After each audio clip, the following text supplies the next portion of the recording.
they left our house at 5. Their flight got canceled, but they left Atlanta at 12 and got a direct flight to Montreal. So it worked out all right. So, anyways. Well, guys, let's talk about some of the action. And we had some great action over the weekend. It starts off on a Thursday night, working through it at Huntsville. Coach, I know you on the pregame on Friday night we talked about it. It looks like Huntsville is one of those teams that I'm sorry, it's just not their year. I think we all know when we had those couple of years at the ECHL, we just couldn't string any kind of consistency or any kind of winning attitude. They, but yeah, kind of alluded to the fact that maybe we didn't play as well at the end of the game to support the end of the game on Thursday in Huntsville. I know it was a convincing win. It's a 5-3 win. It's not like you're biting your fingernails, but talk about what you alluded to on Friday. Well, let's see what these guys say, but you know what? Again, playing against Huntsville, I mean, on Thursday night and even on Friday night, really no time did we think that they were in the game whatsoever. We managed to play for the better part of the whole game in Huntsville. You know what? We scored.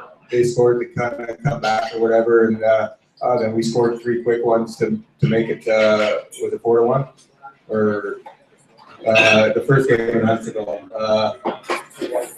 It was 2-1 for them, and we scored 3 and make it a 4-2 game, I think, and then. Going into the third period, I think we let up again. I mean, for whatever reason, they scored one to make it a 4-3 game, and then we got the empty netter. But you know what? They're not as bad as a hockey team as they seem to be. I think their goaltending is really suspect. I mean, mind you, we had some really nice plays like the blue line. Ginger, Archie, and Bryce really connected on Thursday night and had some really nice plays. And when and I can let you guys talk about it, when they get a 3-on-2, when they get a 3-on-2, a full 3-on-2, when it's not a rush, they spread them out real quick, and it was a textbook 3-on-2. The first one with Arch, where you know what, got it out wide. You drove the net, I believe, and Bryce fed it over to Archie. And again, when you take your goalies from side to side, and he's all the way over here tracking the puck carrier, you got Gingera driving the net to push back the other defenseman, and they have a little delay play with Archie, and Archie just, as soon as he gets it, takes a quick shot, and the goalie's got to go side to side all the way over. And I tell the guys all the time, that's a quick play and it's a shot, and if the shot's in the right area, there's a good chance of it going in because they are tracking and he's not quite ready for it. But Ginge, what do you have to say about your guys' line performance on Thursday night? Well, I think we scored the first 3 goals of the game. We were on for the first one against, which was a trick play that didn't quite work out. But anyways, no, it was.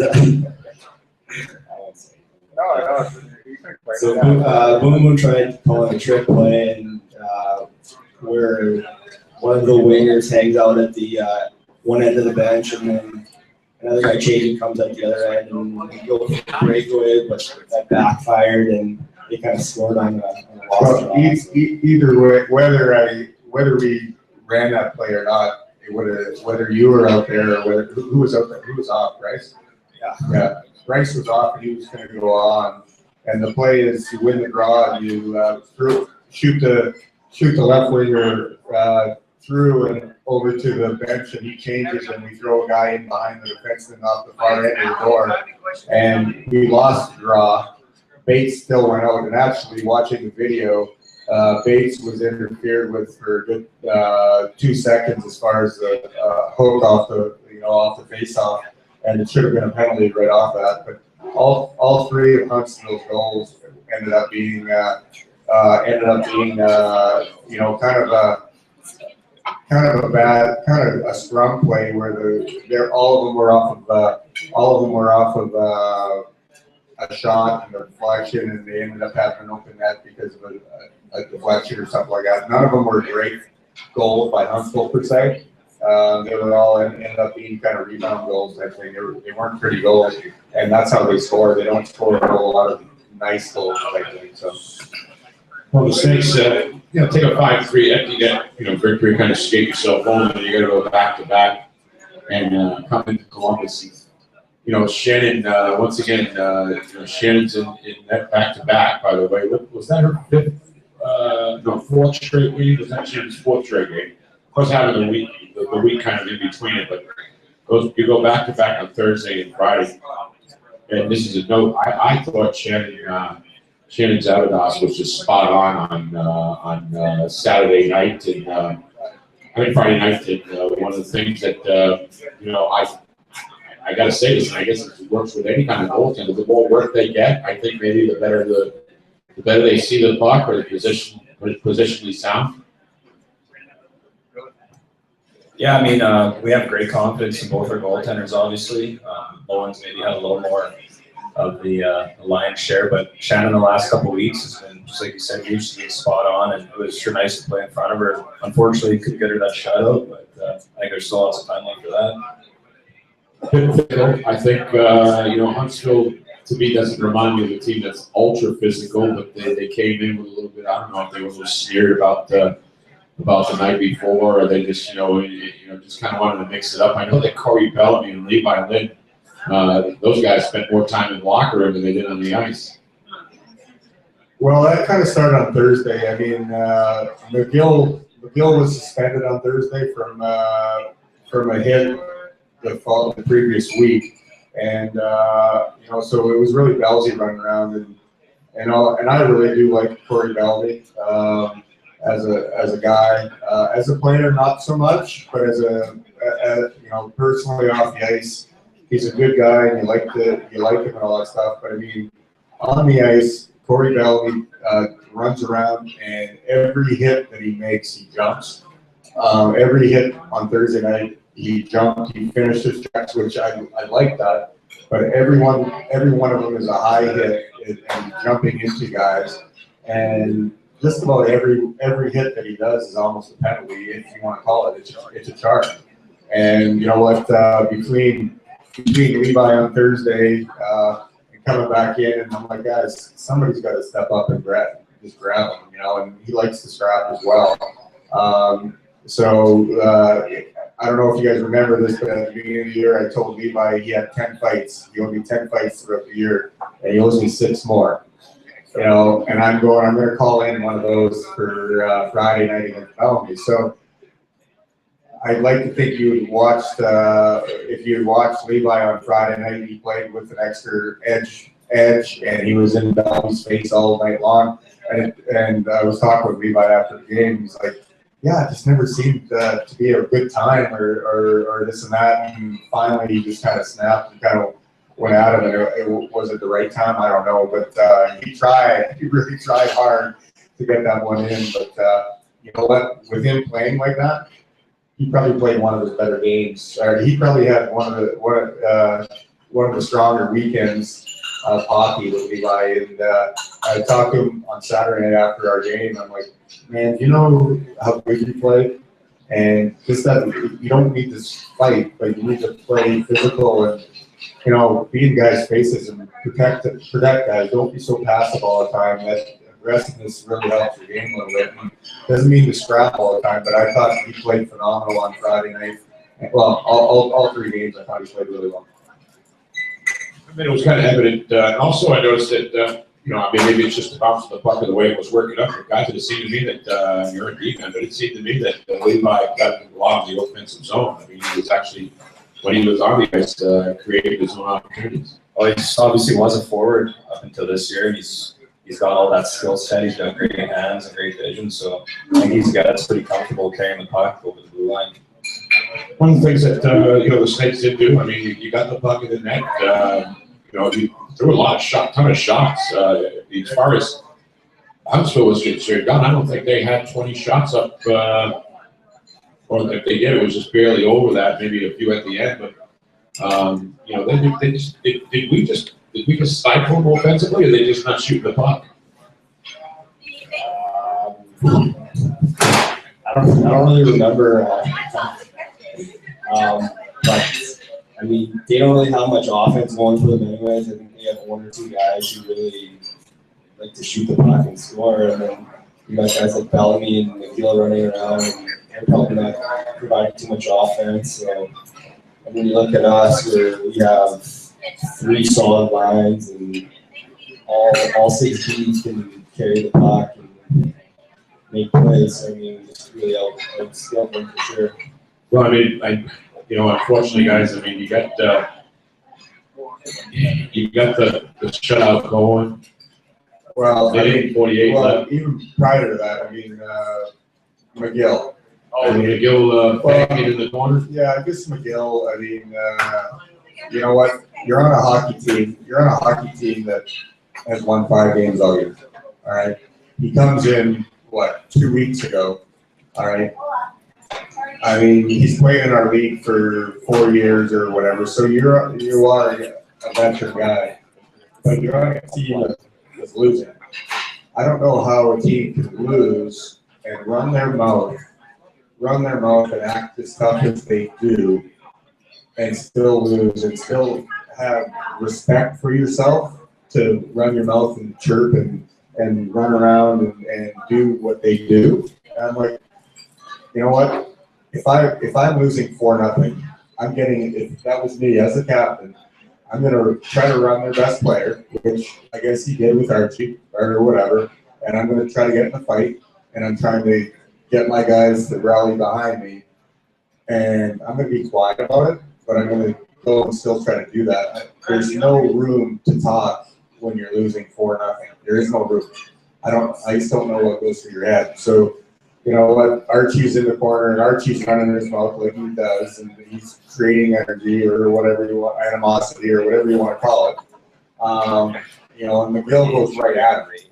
I mean, and they get the power play. We're in the penalty box, and I mean, I know better, and that's the first one I've gotten all year as far as the penalty. And I mean, I didn't need to do that, and at the time afterwards, I'm like, guys, just kill this penalty, because at the time we did have the shadow for Shannon, and I'm like, just kill this. I don't want to be the 1 on a 5-on-3 to ruin it for her. And obviously we killed it and went on, and you know what? It's 2 minutes left to go. And as a referee, the referee afterwards, we talked, and he's like, listen, I'm trying to manage the hockey game so it doesn't get out of hand, and I understand that. You know, I'm still yelling and screaming for calls, and they easily could have called a whole lot more penalties on Huntsville.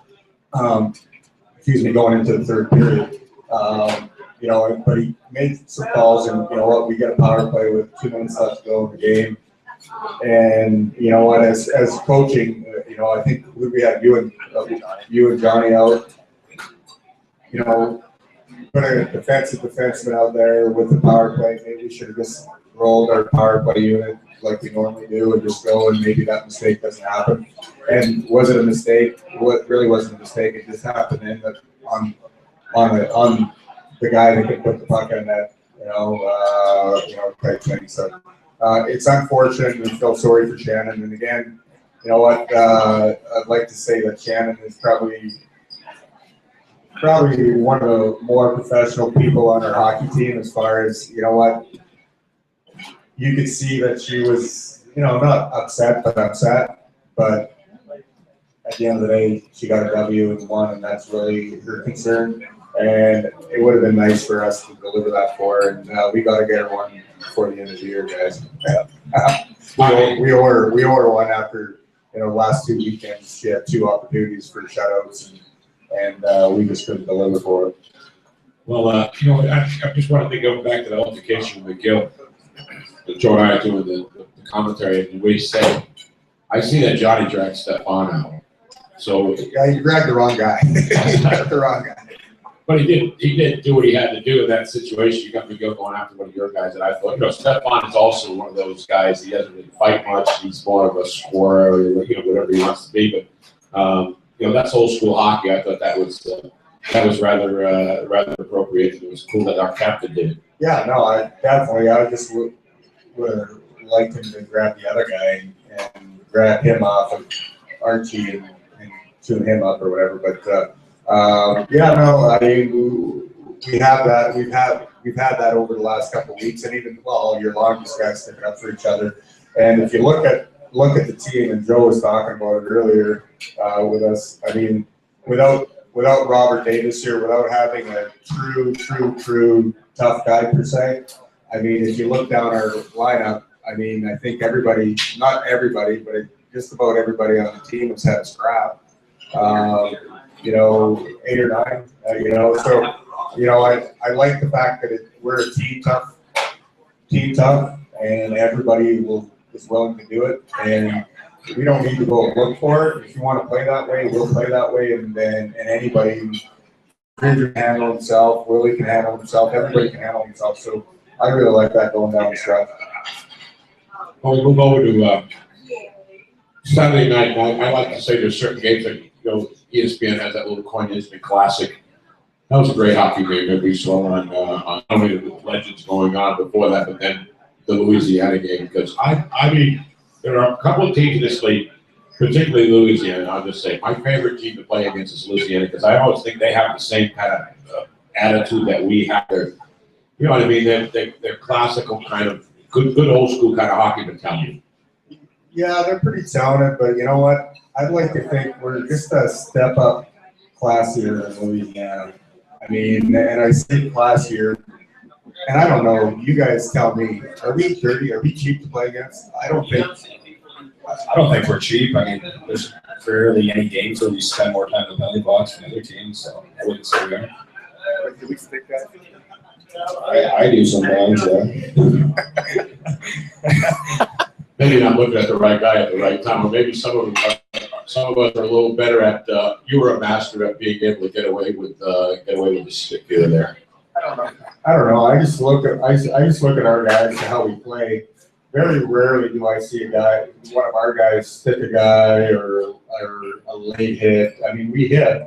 I don't think they're late per se, and I mean, I might be biased a little bit, but Louisiana's a pretty dirty little hockey team. They're always sticking in. They're always throwing an elbow, or they're a little kind of cheap. I'd like to say, if that's the word. But, you know what? Great hockey game, and I agree with you. We match up well when we play kind of the same style. I'd like to think our style is a little bit more reserved. They like to go up and down a little bit more than I do. I like to play a little bit more defense than they do. That game is nip and tuck the whole way. I mean, you know, score and go, get a lead, and the way it worked out is Nick Curry scoring the clinching goal in the shootout. But you know, I think that when I look at the way everything had transpired, did we have opportunities to? Here's my observation. I'm just wondering. They were coming off 3-3. They're traveling. No, I thought they had 3 in a row. No, they played Tuesday night. They played Tuesday night, and then they played Friday, and then they came Saturday. And you know what? They traveled Saturday morning. That's probably the downfall for them, is they traveled in Saturday. But the last time they did that 2 weeks ago, they came in and they handed it to us. We didn't play well against them at all. Mind you, they are missing a couple guys. They have a couple new guys in their lineup. With they had Wording. Third round draft choice. Okay. Yeah, and you know, and another new guy or whatever. They had a couple of defensemen get called up, so we've been pretty fortunate when it comes down to that. But you know what I think, and you guys can tell me. I don't know what, as far as preparation wise, with the Legends being around, we had a lot of distractions Friday and Saturday, as far as a lot of people down in the hallway and this and that. How did that affect you guys? And then pregame skates, or all last week we had guys around. What did you guys take on that, or did that affect you guys at all, or what? I mean, yeah, it was maybe a little bit of distraction. I think routine is something everybody kind of gets accustomed to, and they like it the same way. But it was just a little extra excitement and extra energy around our dressing room and on the ice. I think it just maybe got us a little more fired up for that Saturday night game. Yeah, I was actually really excited for the game Saturday to play in front of those guys. I knew the crowd would be good, and just a cool atmosphere, seeing guys that wanted, and they got pretty high levels and really good players. So it was nice to get a win too.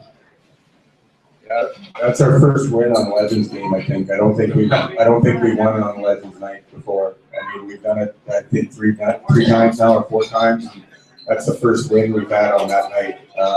And going into our 3-game and 3 night, you know, Andrew Lowen was questionable. I mean, his family was in town. It was his birthday. And he really wanted to play. And I'm like, this is your call. It's not my call. And we wanted to give it a go. And Losey didn't have a great hockey game. I mean, he made some good saves when he needed to. I mean, I'd like to think he'd like to have the first one and the second one back probably. But you know what? He toughed it out. But I think after 3 games and 3 nights, what I liked, what we needed, we had the 2 scraps. Who fought the first one? Aiden Sunshine. Yeah. No, it was McPherson and Switzer. Well, it was McPherson. Johnny got speared, right? McPherson first. You know what? We needed that to happen. And then Switzer, the guy jumped Switzer, McPherson come flying in and grabbed him off the switch. We needed that. We really needed that. I thought that brought our energy level up on the bench, and I thought that gave us a little spark after 3 games and 3 nights. And I think that took us all the way through kind of to the second period. And, you know, scoring that first goal, our first goal as well, scoring the first one. I think we're a better hockey team when we get that first one as well. I mean, not that we still got lots of time or whatever to play, but I think we're a better hockey team when we're playing with the lead and get that first goal. So I thought it was really critical that we had that scrap, those 2 scraps in the first period to kind of get us out there. And I know, like, McPherson's a rookie, and Andy and Matt, you guys have been there before. How much stock in the locker room did McPherson get by sticking up for Switzer? And by the way, did you turn that clip into the league? Because he definitely took a blade to the gut by Castillo. I know that Johnny Burchett had the clip. Yeah, going back to McPherson's fight, I think that's awesome. Anytime a teammate sticks up for another guy, and especially a young guy that hasn't done it yet this year. So for him to get his first fight in, and he did great. You know, that just gets everybody jumping on the bench. So that was awesome. Yeah, I mean, I respected what he did. It was awesome, and he did well in the fight, and didn't know he had it in him, but he surprised a few people. And you as a coach, I mean, did you have a little break or not, a pat in the back? What? I just pat the back. I mean, you know what? Not just for the fight, but I thought that was probably Tyler McPherson's one of his better games of the year. And he's a young guy, and he does a lot of little things right. He skates really well for a big guy. And you know what? I thought he gave us a little bit more for whatever reason. I think all the guys, he had probably a high energy level for Saturday night throughout the whole game. And not that everybody did, but I thought he played at a very high level on Saturday. It was probably one of his best games of the year. And kind of more so carrying the puck out of his hand. And not that that's what I want our defenseman to do all the time, because I don't want that. But I mean, but I thought it was a necessity on Saturday. He had that little jump, and he executed some of those plays really well. And he seemed to have a little bit more energy than normal. Well, and the Stinks, of course, it was a physical game, no doubt. I mean, there was a lot of banging, a lot of little stuff going on behind the play, but amazingly, not that many power plays that you would think in that kind of a game. I think Tops he did a heck of a job, I guess, of letting the boys play. Is that fair? Is that a fair statement, or did you think he went a little bit too much? Guys, what do you think? I mean, really? I think our team, we'd rather, keep it 5-on-5, or you don't want to really be trading off constantly power play penalty kill. Sorry, I mean, you don't get to utilize all our guys, and we're a team that can roll 3 lines. So I think it's to our benefit if it's not a special team battle. Well, I know the power play goal that we did score was a highlight one, or not highlight, but kind of a textbook tic-tac-toe, and it worked out really well, Jim. I mean, just like I draw it up on the board all the time. Yeah, of course, you know, they're forward losing their stick and then running around and me tipping it kind of off another guy stick to Bryce and putting it in just like drew it up. Hey, speaking of that, age-old question for me. The more I see it, the more I think it is to the detriment of a team that's in their own zone. Player loses a stick. I know if you're a forward, you're supposed to give your stick, and it's a defenseman that loses it, you're supposed to hand it off. But sometimes he gets isolated or whatever. The next thing you know, basically he's a foosball man, you know, on the rink. Wouldn't it be better to just jet to the bench or yell for the change to get somebody out with a stick? Because one, it's not a lot you can do. You're gonna hold somebody, you're just gonna basically try to be a holding pin in somebody's freedom. That's a long skate for in the second period. That's a long skate for the guy to just abandon the penalty kill and make a 5-on-3. I mean, yeah, it's kind of a tough read, but he's got to stay in the zone. He's just kind of stay in the shooting really.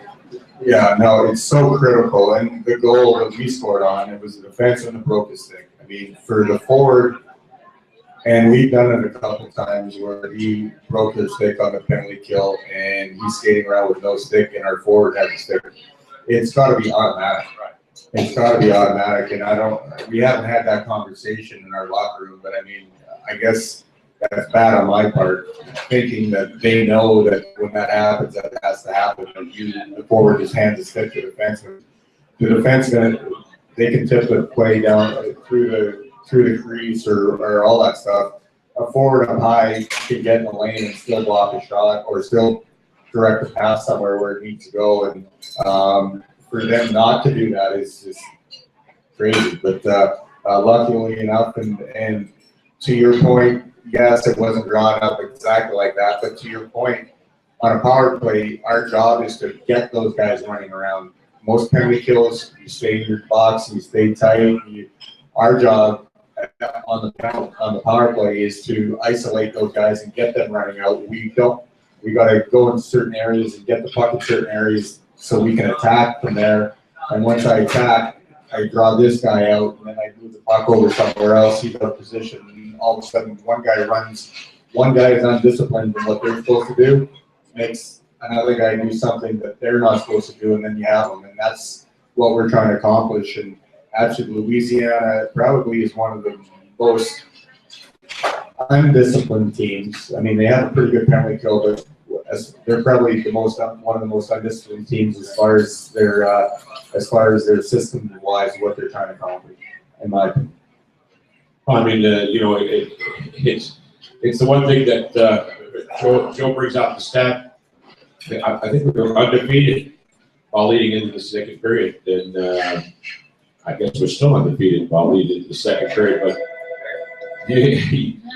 I'll tell you what, quick little close shave there, boys, because you come out and all of a sudden it's Houseworth, I think, comes out, he buries one, and then Pepler ends up taking the lead, and before you know it, you kind of look at it.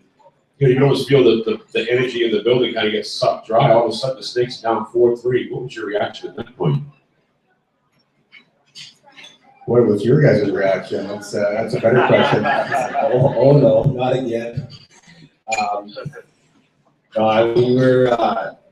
I think we just took 5 minutes off in the third. It took like 25 minutes off, or 15 minutes off. So we took 15 minutes off, and that's something we've got to stop doing. It doesn't help the team. Well, luckily for us, Levi scored the goal to tie it up and send it to overtime. Well, when they scored that first goal, I mean, I'm like, okay, it's not a big deal. We come back. They scored the second one, and you know what? That's where the 3 games in 3 nights really came back to us. And I'm watching the blue line, and you guys are here so I can say it, and you guys know it. I don't have to show it on video, but the blue line, especially, and it wasn't just you, but it was all 3, but really noticeable with you guys. 3 games, 3 nights. First thing to go is your mind. First thing is go in your mind, and you're saying, I have nothing left. And the puck's coming down defensively on our end, and I see the blue line, and they're just lollygagging back into the defensive zone. And this, I mean, I can see that they don't have any energy left or nothing left to give me. And I'm like, you guys, give me just one more shift. Give me 5 more minutes. I need 5 more minutes. Something. You guys got to dig deep. Give me something. You're not giving it to me. And you know what? It's 4-3, and we're getting down. The clock's going. I'm like, I started grabbing Gingera by the back. I go, give me one more shift. Yeah, you know, and you know what? Whether it was him and this and that, I mean, you're gonna win games and you're gonna lose games and you're gonna get scored on. And you know what? The third period was 3 games in 3 nights. That's that. And we're a hockey team that I believe that we're in pretty good shape. But they gave me everything they had Friday night, Thursday, Friday, and for 2 periods on Saturday. And I'm like, guys, just I don't care how it happens, but we're not losing this hockey game. Give me one more shift. And we pulled the goalie and I don't even know who I had out there. I mean, I one guy. I think one guy from every line too. I mean, you know, call a timeout. I tried to do a face-off play, and Simchuk was winning draws. So Simmer's on the ice. I had you, I think, and Bryce. I didn't have Willie. Levi, I was full of names. Somebody jumped for Losey. I don't care who goes. And it just, you know what? And then the goal that Levi scored. And if you look at the goals, and Willie, you had a goal and an assist on Saturday night as well. The goals we scored were from shots. I mean, nothing from out, you know, from the top of the circles in, and they hit their spots. And I keep saying, guys, shoot for the joints, put them in the hard spots where you have to challenge these guys. And if you put it in the right spots, it's going to go in. You know, and Willie's, your goal was a bang bang kind of play, shot from the top of the circles, and I don't know if you knew where it was going or if you just shot the puck. What? I jumped into the play. I was actually surprised how the puck came right back to me. Nice play by Simmer on the wall, and I knew I had enough time to load it up, so I just aimed for the blocker side. Blocker is there, whether it's there or not, it's always there. And it was the same spot that Levi Lindvall, same play, or not the same play, but same shot selection. And you know what? Levi's coming down, and Levi's got a bomb for a shot, whether it's a slap shot or whether it's a wrist shot. And you know what? Shooting stride, you know what? He shot in stride. When I say in stride, it's a quick wrist shot. His feet are still going when he's moving. And he just put it there on the blocker side and goes in, you know. For, you know, with 50 seconds left, and then the energy level rose for 5 more minutes, and then that 3-on-3, I tell you what. Actually, that 3-on-3 was, I think, Joe, what did we count? 7 chances they had? You guys had 7 chances to bury the puck. Both sides, they had their chances too, don't get me wrong, but I think we had the one. What's that? Yeah, oh yeah, 2 posts. We had 2 posts even, and then Matt, I think you had some very chances. And then another one that I was down on at the end of the shift, and I think it hit the post, and I was trying to throw it in with my glove. And people were telling me that I got cross-checked, and I couldn't even watch after that. Well, I mean, let's face it. I mean, you as a coach, I mean. It's nice after the fact to have a nice game like that, but while you're riding that ride, I'm sure you're up, your fingernails are down to nothing. But I mean, what did you think? I mean, probably one of the best 3-on-3 opportunities I've seen from the Stakes back and forth. I mean, as far as an exciting 3-on-3 period. You know what? Going in, just tying the game up with 50 seconds and getting a point. You know, I would have been happy with the overtime loss. I mean, we battled back. We could have easily folded the 10th and not come back. You know what? So we go into overtime. Yes, we wanted that. I wanted the extra point, but I would have been happy with 5 out of 6 points on the weekend. And I would have congratulated the guys one way or the other if we didn't do that. But just to talk a little point, I mean, all the legends were upstairs watching the game, and a lot of them had seen a 3-on-3. I mean, we didn't play 3-on-3. We never, you know, it was just right into a shootout. So, Jay Schneider You know, Matthew Schneider, his brother, he's on the NHL rules committee and this and that. And Schneider is like, I've never seen anything like that. That is the most unbelievable thing I've ever seen. And he was texting Matthew, hey, you guys got to look at this. And I know the NHL is looking at it. I know the American League is doing it. I'm like, screw the American League. I mean, we're the ones that did it first. We've been doing it for 10 years. I mean, we want to make sure that we get credit for this. We want to make sure that we get credit for this type thing. But no, all the guys were just saying it was just an unbelievable thing or whatever. So the 3-on-3, you know what? And we had plenty of chances, and we go into a shootout. And we are not a shootout hockey team. You know what? Ginge is my boy. He's our leading goal scorer. He's our leading goal scorer on the team. And I don't want to put him out there sometimes. I swear. But I have to. How do I not put a guy that has 30 goals on our team not in the shootout? You know, Lynn is a shooter, and he's a left shot. And I really think, as a coach, a shot against the left-handed goalie or whatever you want to call it has an advantage on that guy. And Levi's a shooter. He's got that long reach. And you know what? Number one, I'm looking down the bench. Brief is kind of trying to advise me what I think. Willie's a shooter, and he's got a pretty good move and a shot on his forehand on to the blocker side. And then I just go down the line. And by the time I go with Levi, Willie, Ginge, Pace, Bryce, did Bryce go? No, did I put Bryce? Yeah, Bryce. And then it's just kind of a crapshoot. Who's next type thing, and I'm like, let's go with Curry. And then my next one was probably going to be Kyle Johnson. I mean, you know what? Big guys with a long reach, they have an advantage because they can move the puck with their sticks, and they can not move their bodies, but they still can move their sticks, and they can still get an angle on that goalie. So, but anyways. Thank God for Nick Curry. You know, just a great finale. And you know what? I was talking to some people before. The last 5 minutes in overtime, and even probably from when he scored the tying goal, I looked up on the far side over on the penalty box side. There wasn't one person sitting for the last 6-10 minutes of the hockey game, which is pretty cool. Great, exciting game. And don't forget, I mean, Andrew Lowen, I mean, we talk about the offense, but we did a shootout. I mean, in reality, he's got to make most of the plays. I mean, you can get away with scoring 2 goals, you know, and win a shootout. But if you don't stop, you know, if you get 4 or 5 on a shootout, you're in big trouble. So Andrew Lowen, I thought, obviously for him not being in the saddle for as long as he was, and then taking into consideration the lower body injury, that you know.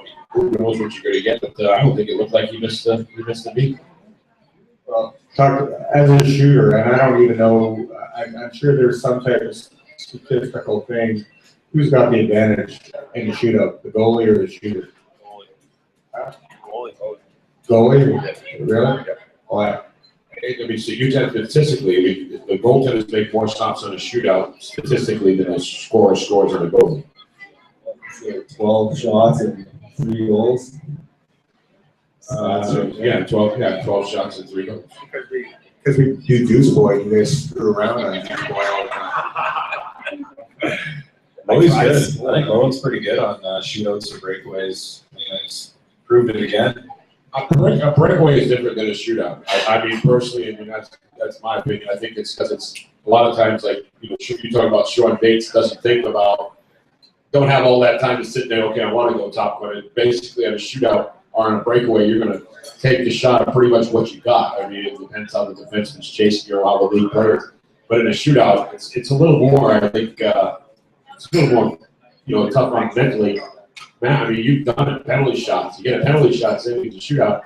You're thinking, you know, this is my opportunity to vary. Are you in your mind going through? I'd rather have a breakaway than a penalty shot for sure.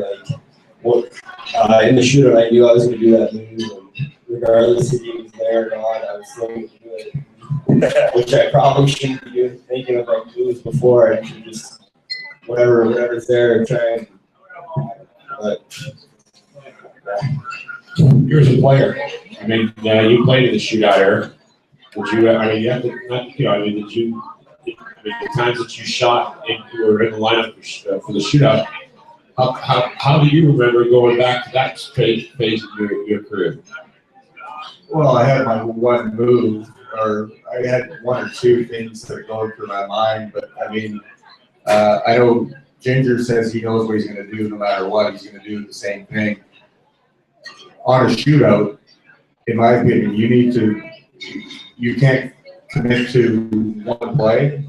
You have to come down and try to make that goalie move and open up a spot before you try to think you're going to do that. So depending on where you're coming down and what you're going to do with it, I mean, my move is coming down off the glove side and trying to get him to move and just open up a little bit and get it right over his pad, underneath his glove, over his pad on the blocker side, which is there more times than not. If you can squeeze him over a little bit and get that angle, and that's usually what I do. And James likes to slide the puck on the ice and tries to beat him with his quick hands, which he does have quick hands. He tries to do a quick move and slide it on the ice around him more times than not, right? Is that what you try to do? No, I just try to fake one shot. And I think with him, most goalies take the bottom of the net away with their butterfly or this and that. And I think you have to get him to go down, and then you have to get it either upstairs or just right over his pad. One of the two. There is very, very rarely do you see you got to really think about for a 5-hole or something like that. But anyways, it was a great end to a great weekend, and you know what? We can't rest on our laurels. We got to figure out Memphis and Louisiana. Memphis is right down below us, and they got a game in hand on us, and Friday night against Memphis is a huge game. So, what time is it? It's time for the Raleigh Heating and Air question answer period. Raleigh Heating and Air, cooling station while we are Raleigh Heating and Air, and time for questions for Coach or Andy Willigar or Matt Gingera. Who are you going to put goal Friday night? Who are you going to put goal Friday night? It's not up to me. That's a good question. I haven't decided that yet. A lot of it's going to depend on how Andrew is. You know what? He's not at 100% right now. He skated this morning for about half the practice, and likely to think he'll get a full practice tomorrow, but I'm not 100% sure. So depending on how he is health-wise, will depend on who starts on Friday or who starts on Saturday. Mr. You don't get to hear what we hear when you're out of town. Huntsville announcer had to be inebriated. I kid you not. He couldn't remember what period it was in.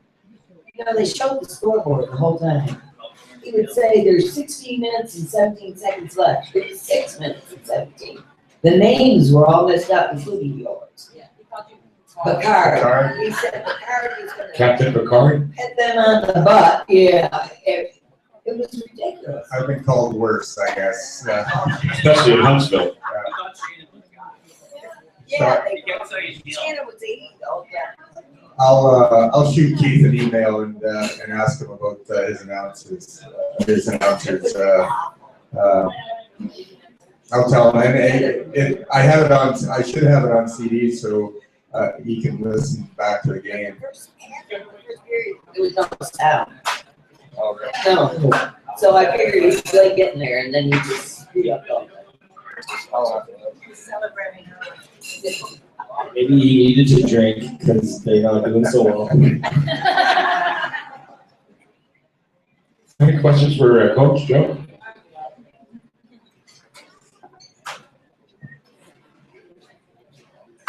They actually stole one of mine already with the goalie question, and I I won't put you in a corner and ask if you're gonna, you know, start one or the other for the rest of the year or anything like that. I won't put you in that corner tonight. But two questions actually. Anything new to report on Kyle Thomas, Robert Davis? Anything new? You still probably at least a couple more weeks probably on Thomas if he's back at all this year. Yeah, I'm not even thinking about it. I'll probably send an email. No reason to think about it. Your team's playing so well. We're playing well, but I mean, Kyle Thomas would be a pretty big player to get back in the lineup. So I'll probably send a text. And really, with that situation, I really watch Fort Wayne's roster moves as far as call-ups, injuries, or this and that. So I'm not getting Kyle Thomas unless one of their guys gets sent back down to him, and or one or two guys get added off of injuries. So really no point in me calling the coach and bothering them if I know there are no transactions being made. So I don't anticipate that for at least another week or so. Okay. The other question, I'm going to make you put on your president/general manager hat for a moment. Macon coming into the league next year gives you 9 teams in the league and everything. Any talk at all of trying to possibly add a 10th team to add balance in terms of scheduling and everything? Or is the league pretty content to go to next year with 9 franchises? Yeah, no, we're content going with 9, but I mean that's not the ultimate goal. I mean, we like to have a 10-team league, a meeting number team league, so there's not one team sitting on every given night. There's a hockey game. Is Biloxi coming back? There's some rumblings of Biloxi kind of back in the mix. There's some rumblings of somebody possibly looking at up near St. Louis area type thing. There's still some rumblings in Birmingham. I know they were negotiating with Birmingham with Pelham, and I guess it all depends on.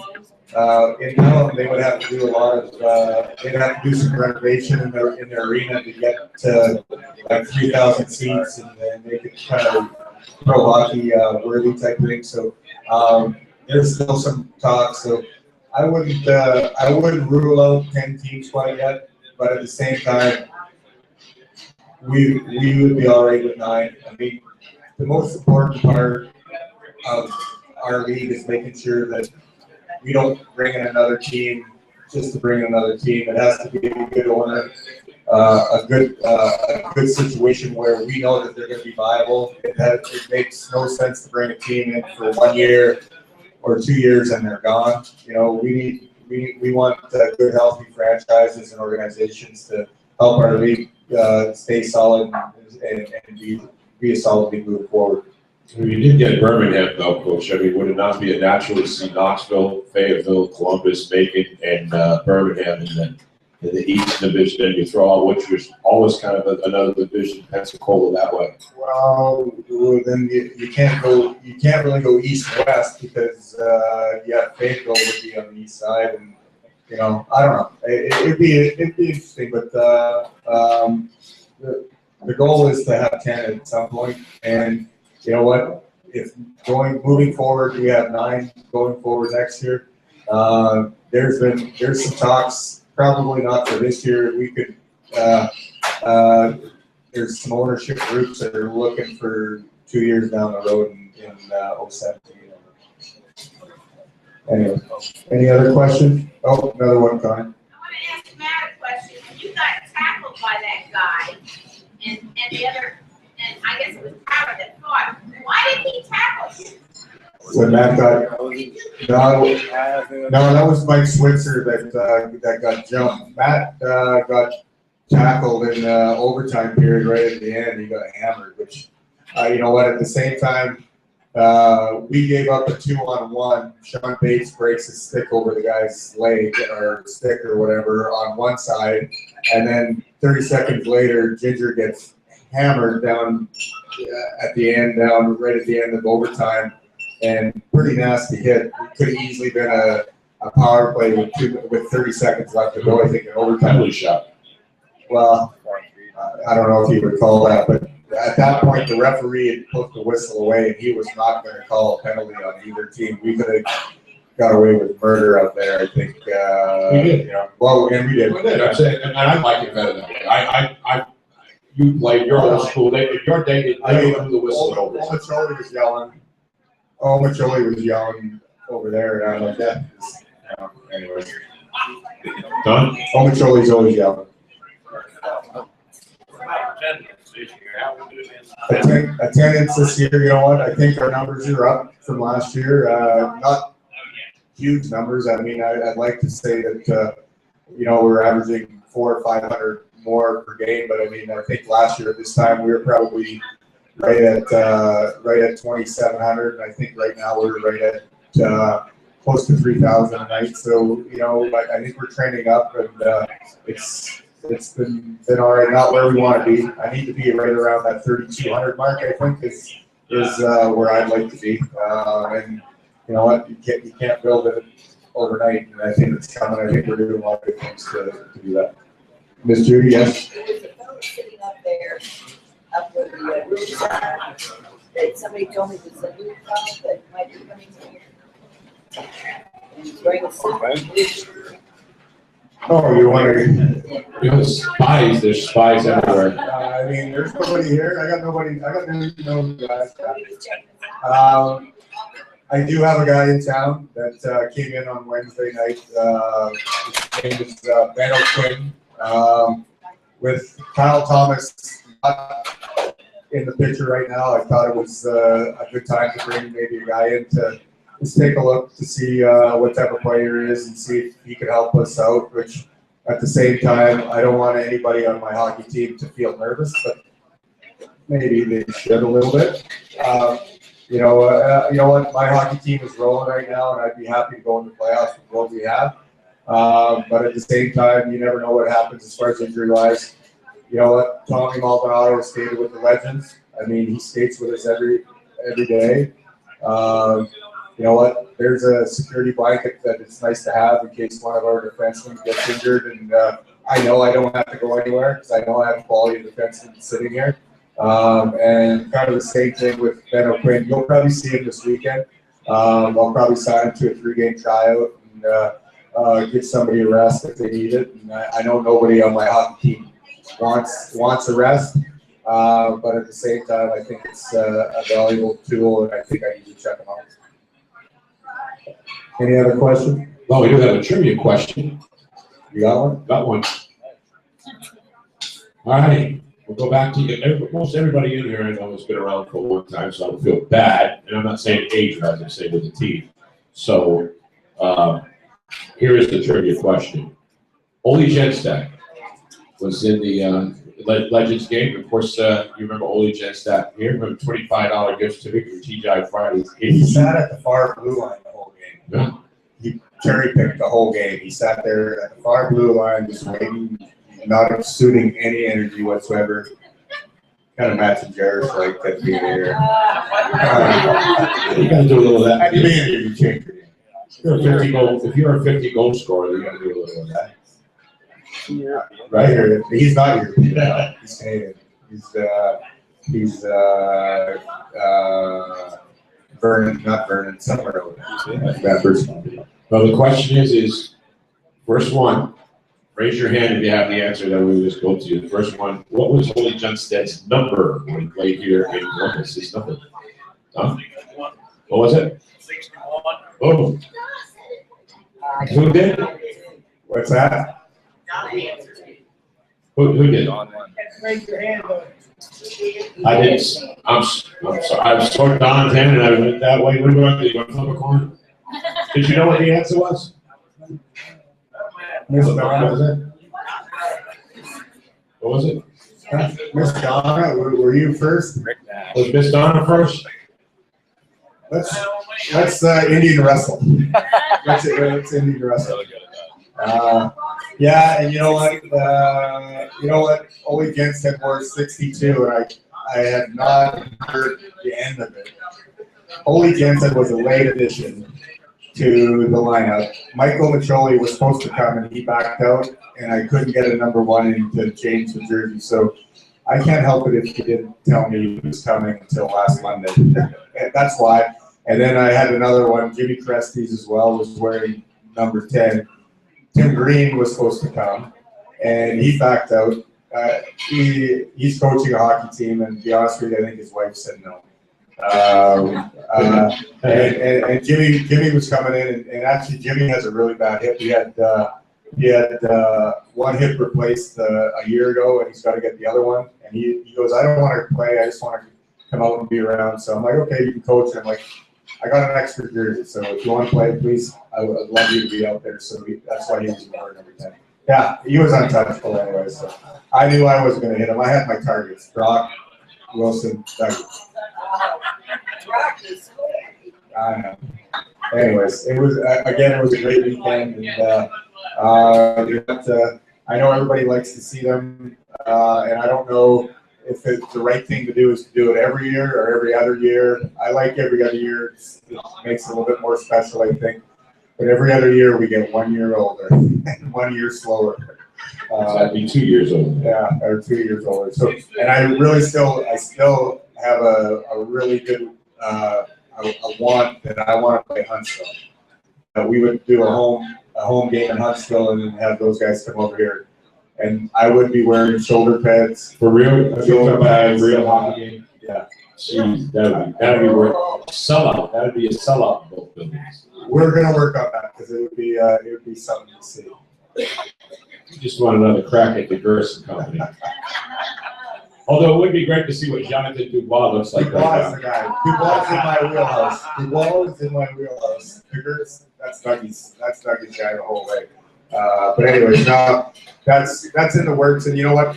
The hardest thing is to one, I got to corral my 20 guys. Now not only do I have to worry about 20 guys over here, we have to also worry about another 20 guys on the other side. And that's the tough part, is trying to really match up dates. And trouble with the channel cats, some of the prisons where you have to get escorted out of there. Sorry, I didn't. Hey, this is on YouTube. Come on, this is on YouTube. I'm just kidding. Anyways, They were pirates, though. They were pirates back in the day. no, but it was a great weekend, and we're looking forward to it. And, I don't know if you guys feel it, but I know we do it in the locker room. We have a team to win a championship. We have a really special hockey team. We have guys that care what happens to each other, and we have guys that are playing for each other out there. And you know what? It feels a lot like 11, 12, 04, 05, 97, or the 97, 98 team. It just feels we got a special group of guys in there, and I think we can do it. So. Well, folks, that's going to wrap it up for us tonight. Thanks to Andy Willigar, also to Matt Gingera. Thanks to TGI Fridays for having us here at this location. Coach, next week We'll be probably back at the sports page. Yes. Okay. 1, 2, 3. Go States! Go States! Go States! Go! Hey, good night, everybody. We'll see you next week at the sports page.